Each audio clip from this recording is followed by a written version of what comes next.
Writing a dumb character in fiction is actually surprisingly hard. I know that's not a given, so let me elaborate here. In fiction, you have two avenues when it comes to writing a dumb character. The first one you have, and the one that's less pertinent to this video, is the sort of serious dumb character. When I say this, it could be, some of the meatheads who don't really have to, right, that kind of deal. They're typically these big, strong characters who are a bit dumb, right? And then you have the guy who is more grounded than the main character or main characters, right? So think of your Han Solos, how Han Solo is, generally speaking, a smart guy, very practical, but he doesn't buy into the Force, that kind of guy. Hokey religions and ancient weapons are no match for a good blaster at your side, kid. Right.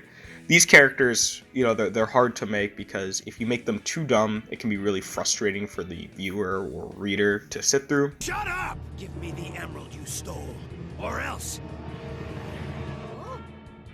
Your brain's even slower than your feet. A great example of this is Knuckles from Sonic the Hedgehog. Fuck Knuckles. Oh no.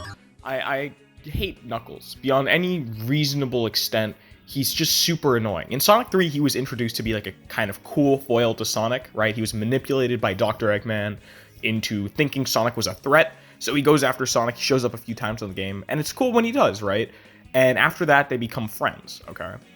So, explain to me why it is not only something that happens consistently, but basically a fundamental part of Knuckles' character, that he is manipulated by the same guy over and over and over. What's up, Knuckles?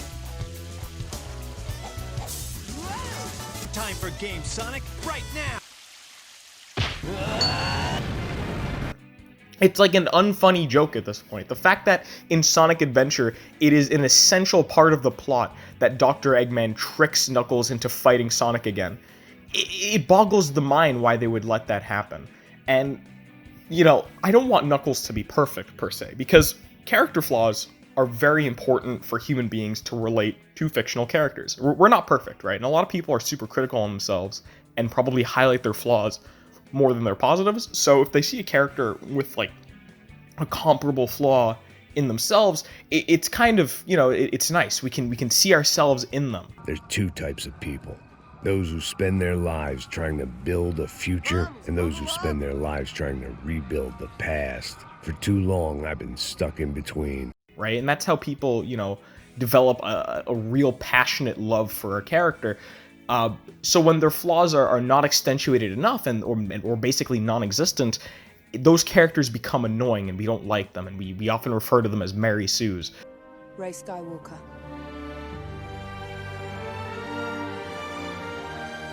But if a character's flaws accentuated too much, we also can't relate to them, because nobody is as incompetent as that red fucker! And of course you have the more common of the two, the really dumb comic relief. Believe it or not, this one is much harder to write than the other one. These characters are super one-dimensional, and I can think of a very sparse few that I actually don't despise. And that's because it's actually really hard to write dumb humor, right? A good example of bad dumb humor is... Oh, it's you. Hey, little fella! Oh gosh, you're cute! Well, look at you! You're... You fella?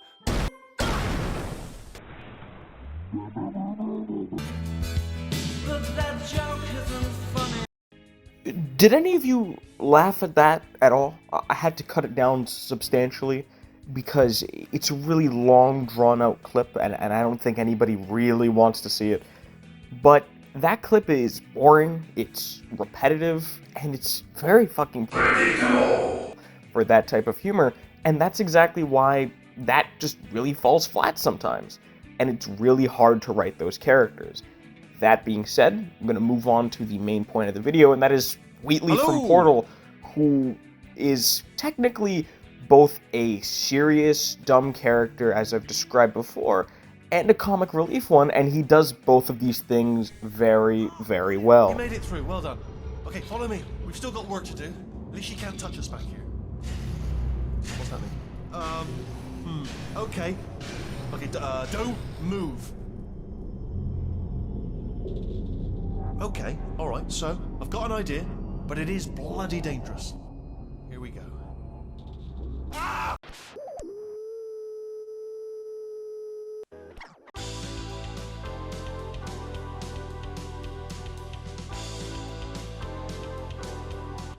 One of the core design philosophies behind Wheatley is that he is a foil to GLaDOS. This goes down to even stuff like their design. GLaDOS is big, GLaDOS does not express any emotions physically, and her head is rectangular. Whereas Wheatley is very small and round, but the biggest design philosophy that establishes Wheatley as a far different character from GLaDOS is his ability to emote. Wheatley during conversations will open and close his eyes, sometimes halfway, he'll shake his head, he'll nod his head, he's often very animated when he speaks. And it's not out of the question that you might have a very minor case of serious brain damage. But don't be alarmed, alright? Although if you do feel alarmed, try to hold on to that feeling, because that is the proper reaction to being told that you've got brain damage. Do you understand what I'm saying at all? Does any of this make any sense? Despite the fact that he is a small metal circle, he often behaves way more human than GLaDOS could ever hope to achieve. This is also cemented by the fact that Wheatley's voice simply sounds like a person, and GLaDOS's voice sounds far more robotic. Remember before when I was talking about smelly garbage standing around being useless? That was a metaphor. I was actually talking about you. These very human elements granted to Wheatley go a long way in being the backbone of a lot of his comedy. For example, Wheatley talks a lot. Sometimes the fact that he talks a lot is simply the joke in and of itself. He doesn't have a lot of important things to say, and if he does, sometimes he'll drag out this important information to a ridiculous degree, at which point the amount of information you've extrapolated from the sentence is far less than what was actually said. This is not a very uncommon style of joke when it comes to this archetype of character, and oftentimes it can be really annoying or just not funny at all. And despite the fact that Wheatley talks a lot, these jokes never really seem to overstay their welcome. Jump! Actually, look at it, that's quite a distance, isn't it? Okay, you know what? Go ahead and jump. You've got braces on your legs, so you're all set. Although no braces on your arms, though, so you're going to have to rely on the old human strength to keep a grip on the device, and by extension, me. So do really make sure you keep a grip on me. Also, a note, no braces on your spine either, so don't land on that. Or your head, no braces there. That could split like a melon from this height. So do definitely focus on landing with your legs. Ah! Oh, still held, still being held. That's a great job. You've applied the grit, we're all fine. That's tremendous. This is one of the earliest examples in the game of what I just talked about.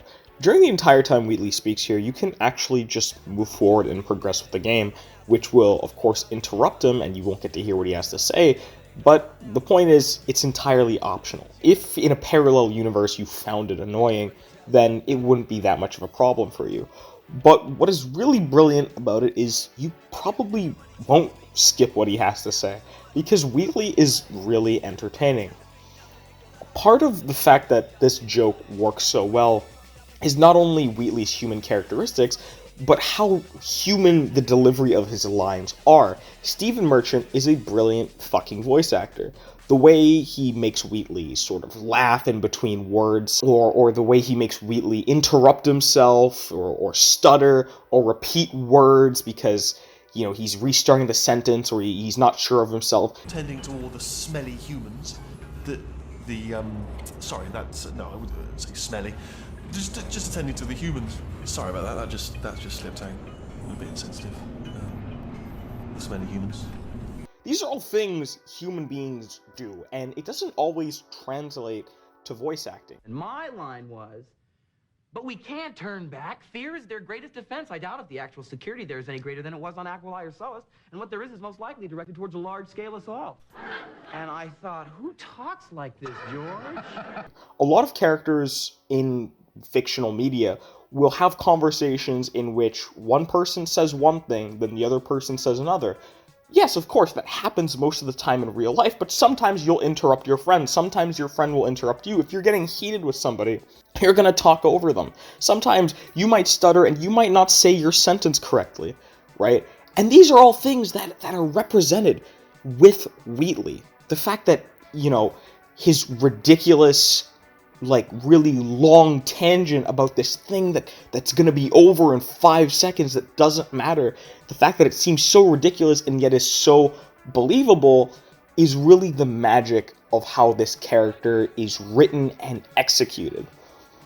Another reason why Wheatley never really comes off as annoying is because whenever Wheatley does anything funny, it doesn't really serve as an obstacle to the plot. Something that would serve as an obstacle to the plot would be, say, the classic Family Guy cutaway, where they pull you out of the plot to show you something funny and put you right back in. Not as weird as his karaoke phase. Peter, did you throw up in the sink?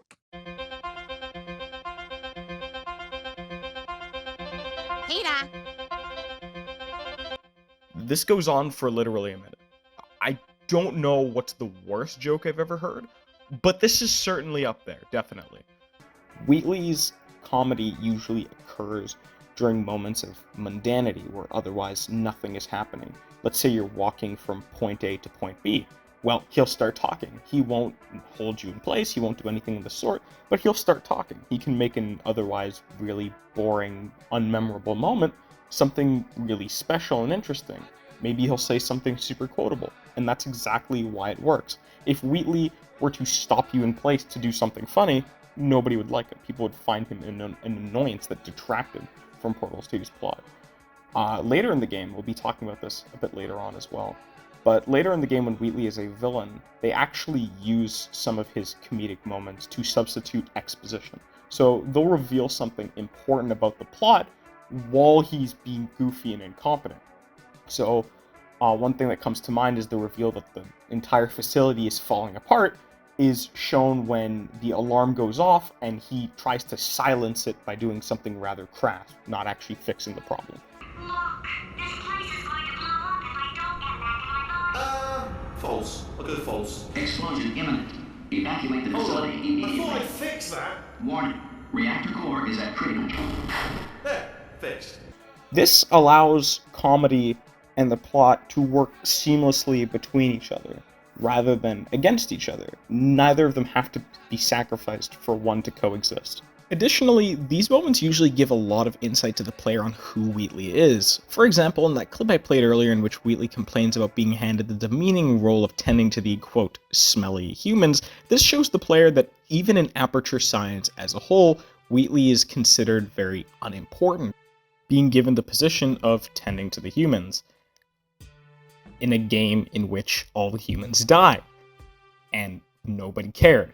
That is how unimportant tending to the humans really is, and it speaks volumes of Wheatley's importance if he's given that position. In addition to his background, you learn a lot about his personality as a whole. Take what he has to say about something as mundane as a child science fair. Look at how telling it is about who he is as a character.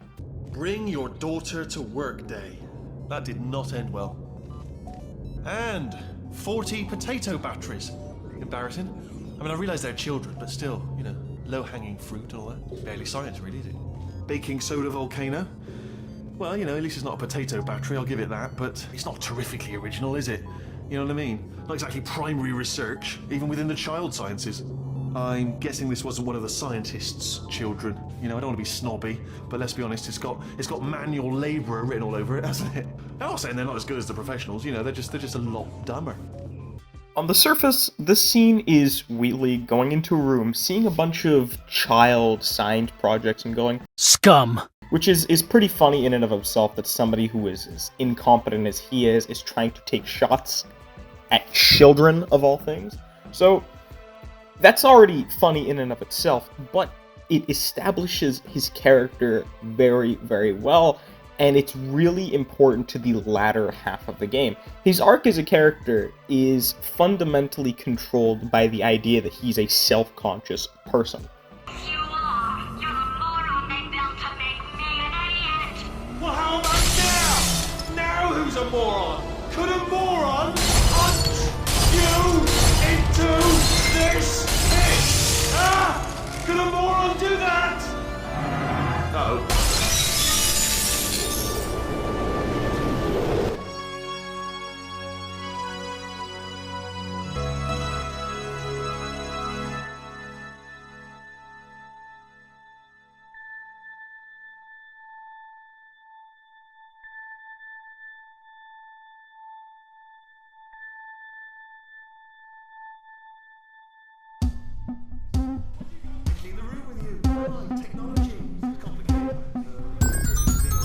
Moving Wheatley into the position of antagonist is a pretty bold decision as well as a very monumental undertaking, because when you think about it, GLaDOS is essentially the face of Portal.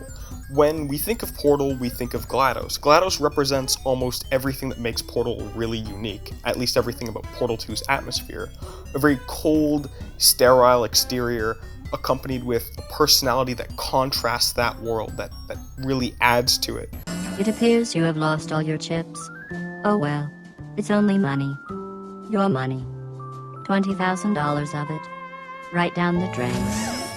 That makes her a very memorable character, right? She's very unique.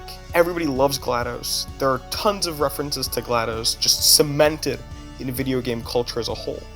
I'm supposed to be sleeping all day, but we tried to go play video games and... Oh, I have a video game job for you. Maybe there will be cake. Open up! Open up! Open up! Let's go! So, to replace GLaDOS as the antagonist for the latter half of Portal 2 was, something that could have easily been screwed up. And if that had actually happened, people would basically only remember Portal 2 as, yeah, the latter half of the game, they replaced GLaDOS with that Wheatle guy. Yeah, I didn't like that. It kind of sucked. But lucky for us, they actually do an amazing job at transferring Wheatley into an antagonist. And as a side note, Potato GLaDOS was actually a really, really good idea. But regardless, Wheatley works as an antagonist because his traits that are established in the earlier parts of the game are used once again, however, in a different way. See, Wheatley is characterized by his incompetence, his stupidity, and the insecurity that comes along with these things. And these traits are flipped in order to suit that of an antagonist. Instead of being looked at as something very endearing and funny, these traits become monstrous. He now goes to any lengths to prove to you and anybody around him that he is not incompetent, that he is smart. I did this. Tiny little Wheatley did this. You didn't do anything. She did all the work. Oh, really? That's what the two of you think, is it? Well, maybe it's time I did something then. Now that he's in this position of power, the means he can use to accomplish this are far greater than they were before. He now becomes very snobby because, of course, now that he controls the entire facility and he's in this position of importance, something that has never been granted to him during his entire lifetime. Sorry, that's no, I wouldn't say smelly. Just attending to the humans. Sorry about that. That just slipped out. A bit insensitive. Smelly humans. It changes the perspective on life for him. He's great. You are not, right? The first thing he does when he becomes the curator of the facility, if you will, is he turns GLaDOS into a potato. This is, albeit funny, also symbolic. Earlier in the game, Wheatley belittles potato batteries. Bring your daughter to work day. That did not end well.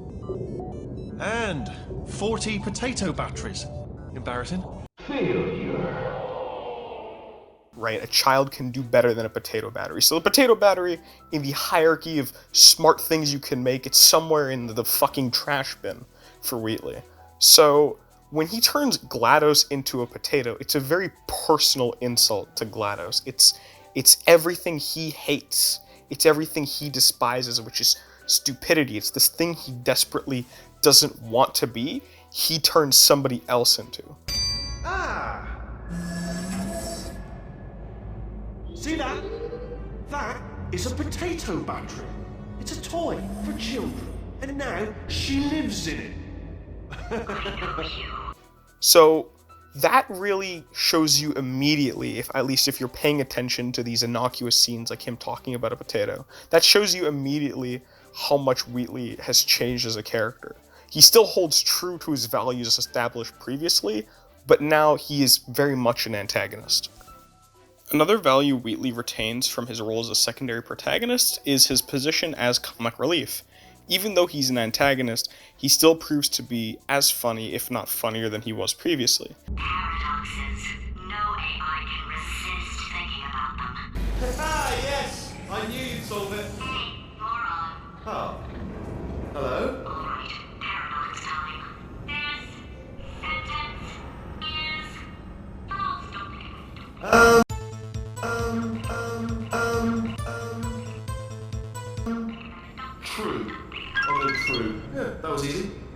honest, I might have heard that one before though. Sort of cheating. The game also wastes no opportunity to show you how different he can be as a comic relief in this new position of power.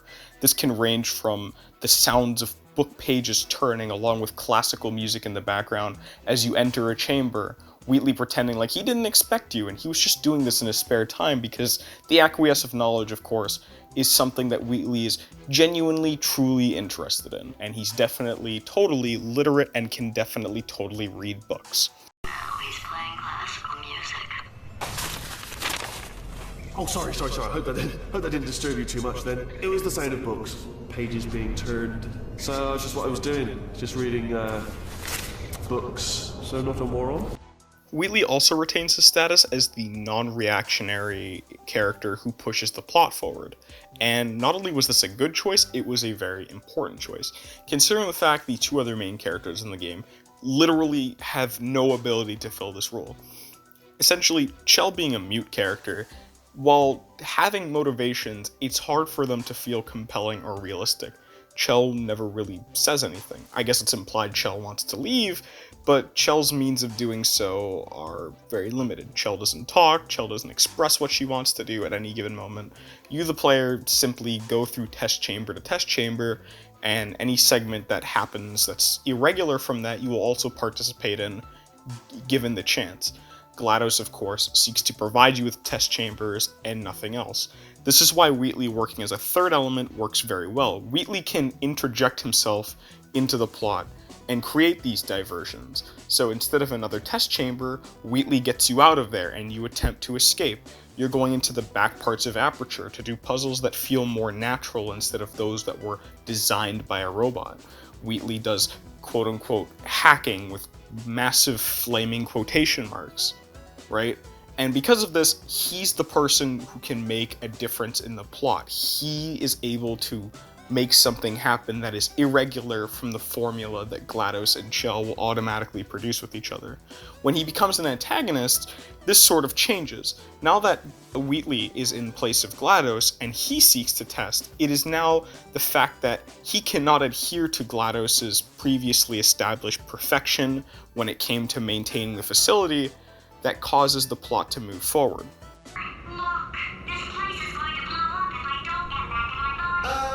False. I'll go false. Explosion imminent. Evacuate the facility immediately. Before I fix that... Warning. Reactor core is at critical. There. Fixed.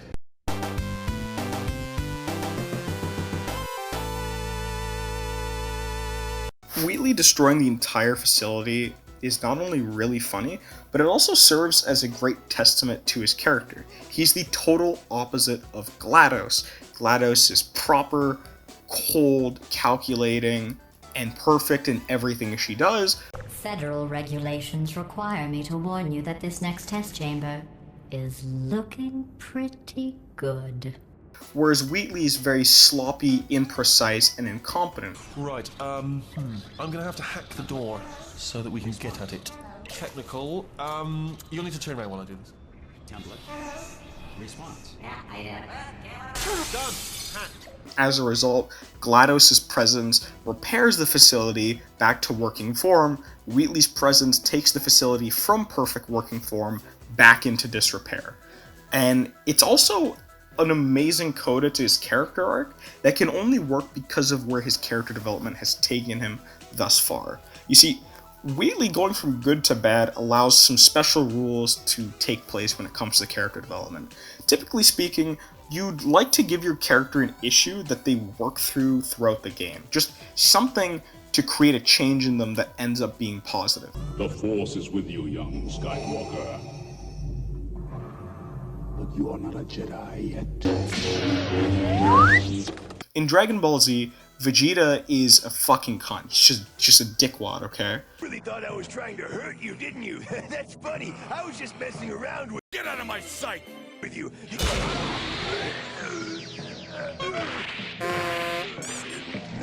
Wait, listen. I don't think you understand. But by the end of the series, he's mildly less a dickwad, and he is like a kid.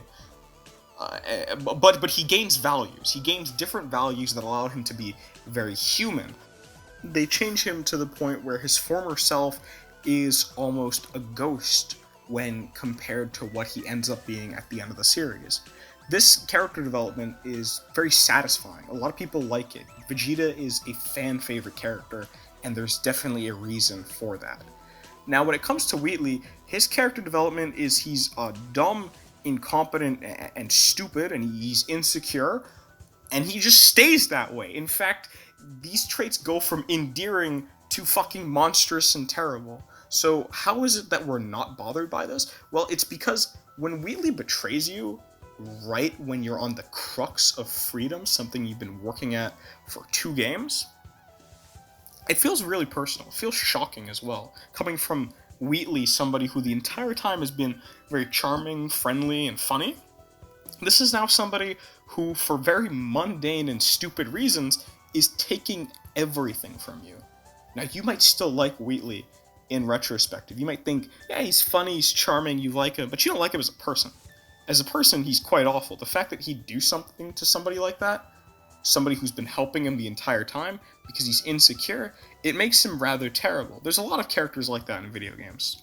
Micah Bell from Red Dead 2, I mean, he's much, much worse than Wheatley when it comes to his antagonistic side, but he does a very similar thing. He takes everything from the main character by changing sides at the last second and going against the main character and being an opposing force. These characters are a lot easier to hate than a lot of villains in games, because it feels very personal when they turn on you. When they've been a supporting force throughout the game for your character and you've grown an attachment for them and you like them, only for them to switch sides, it triggers something in the player's brain that allows you to align with the main character's motivations very easily. When Micah shows up several years later when you're playing as John Marston in Red Dead Redemption, and John Marston seeks to destroy Micah Bell for what he did to Arthur Morgan, you and John Marston's motivations align there, because you don't like Micah either, because you feel like Arthur felt. You felt like everything was taken away from you because of this person. How's that, whore of yours? She's good. Didn't reckon I should waste my time killing you. So, Wheatley's character development ending in a traditionally very unsatisfying way is not unsatisfying to the player. He's still incompetent, he's still funny, but he doesn't need to have a satisfying conclusion to who he is. He doesn't need to progress or move forward because he's an antagonist, and you, along with GLaDOS, want him removed. You, the player, I mean, not just Chell. So that's why that works in such a way. If his character had gone about in any other way, it simply wouldn't have worked out as well. Even if he was an antagonist, you'd expect them to do something with his character. You'd expect him to be at least somewhat redeemable if he had been an antagonist the whole game. Somebody as funny as him, it doesn't seem right for him to stay as an antagonist the entire time. So yeah, that's Wheatley. This was a really interesting video because it kind of made me realize that, funny enough, even though Wheatley is a comedic relief, he's probably the most versatile character Valve has ever made. When you think about what Wheatley does in Portal 2, he kind of stretches into like 5 different niches that are usually occupied by characters who are not the comic relief. And the fact that he does so well and is such an integral part of Portal 2 is actually really funny, because, I mean, in his own universe, he's really, really inconsequential. But honestly, Wheatley's a big part of why I consider Portal 2 just one of my favorite games ever, and probably one of the best sequels ever on an objective level, at least in terms of video games. Yeah, no, I really love him. I grew up in Portal 2, so I really wanted to make a video like this. So I'm going to take this time to fill you in on what's going to be in the pipeline. I'm trying to figure out a new format to produce the TF2 and Overwatch video essays, right? Because I did a part 1, it was like an hour long, and that took me like a month, but that was a month of me constantly working. Like, that was a month of me, and of course I was learning things, so, you know, I look back on that video, and sometimes I get really fucking mad that I didn't know what I know now, and I know several months down the line, I'm gonna look back at this video and be like, what a fucking amateur, you know? So, that happens a lot, but I'm thinking more bite-sized portions, like maybe I tackle one subject per video, regardless, I do want to do a different video just on first-person shooters in general next video. So I'd prefer doing that first. I kind of do this on a whim. I don't feel obligated to finish what I've started. I think there's other things on this channel that have like a part 1 label to it, and I just look back on the idea and I'm like, it's not really interesting. I'm pretty sure it's been done, you know. So yeah, I look forward to that. Thank you so much if you got this far. I hope you have a good one.